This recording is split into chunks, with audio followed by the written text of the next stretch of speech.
સુરતમાં અચાનક બેભાન થયા બાદ મોત થવાની ઘટના બની રહી હતી અને આવી ઘટનાઓ યથાવત છે।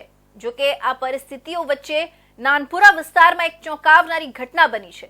ઘરમાં રમતા રમતા અચાનક બેભાન થયા બાદ ફક્ત 1 વર્ષીય બાળકીનું મોત નીપજ્યું હતું।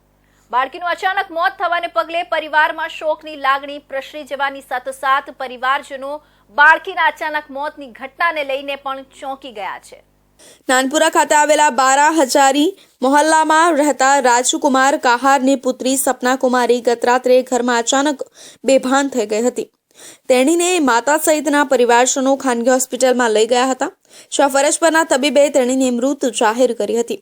શહેરના નાનપુરા બારા હજારી મોહલ્લામાં બનેલા બનાવમાં રડી રહેલી 1 વર્ષીય બાળકીને શાંત કરાવવાના પ્રયાસમાં તેના 13 વર્ષીય માસિયાઈ ભાઈએ એક હાથ મોઢા પર મૂકીને બીજા હાથથી ગળું દબાવી દીધું હતું।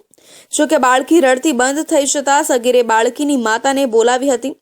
માતાએ બાળકીને પાણી પીવડાવવાનો પ્રયત્ન કરવા છતાં પણ તે ભાનમાં આવી ન હતી, જેથી પરિવાર દ્વારા બાળકીને હોસ્પિટલ લઈ જવાઈ હતી, જ્યાં ફરજ પરના તબીબે બાળકીને મૃત જાહેર કરી હતી।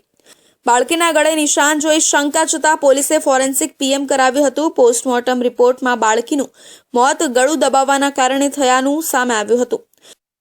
सूरत सिटी के 8वां पुलिस स्टेशन विस्तार में हमें इन्फॉर्मेशन मिली कि 1 साल की एक बच्ची की डेथ हो गई है घर में ही। तो उसकी मदर ने आके पुलिस को बताया। बाद में हमने उस बच्ची का फॉरेंसिक पीएम करवाया।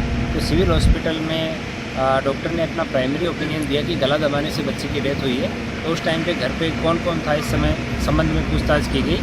तो जो बच्ची जिसकी डेथ हो गई उसकी मदर 2 बहनें हैं। तो दूसरी जो बहन है उसके 2 बेटे हैं और बच्ची है वो 4 बहनें हैं, जिनमें वो सबसे छोटी थी। तो वो उसकी मासी का बेटा जो है 13 साल का है, वो घर पे था और बच्ची बहुत रो रही थी। उसने चुप कराने का प्रयास किया, जब चुप नहीं हुई तो गला दबा के चुप कर दिया। वो उससे बच्चे में इस बात की समझ नहीं थी कि गला दबाने से डेथ हो सकती है।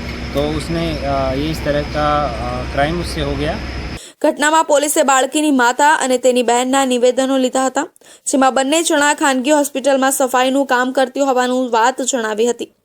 બંને જણાએ કહ્યું હતું કે બુધવારે ઘટના બની હતી ત્યારે બંને નોકરી પર ગઈ હતી અને તે સમયે 6 બાળકો એકલા હતા। માસૂમ બાળકીના મોત મામલે અઠવા પોલીસે મનુષ્યવધની કલમ મુજબનો ગુનો નોંધી 13 વર્ષના સગીર સામે કાર્યવાહી કરી છે।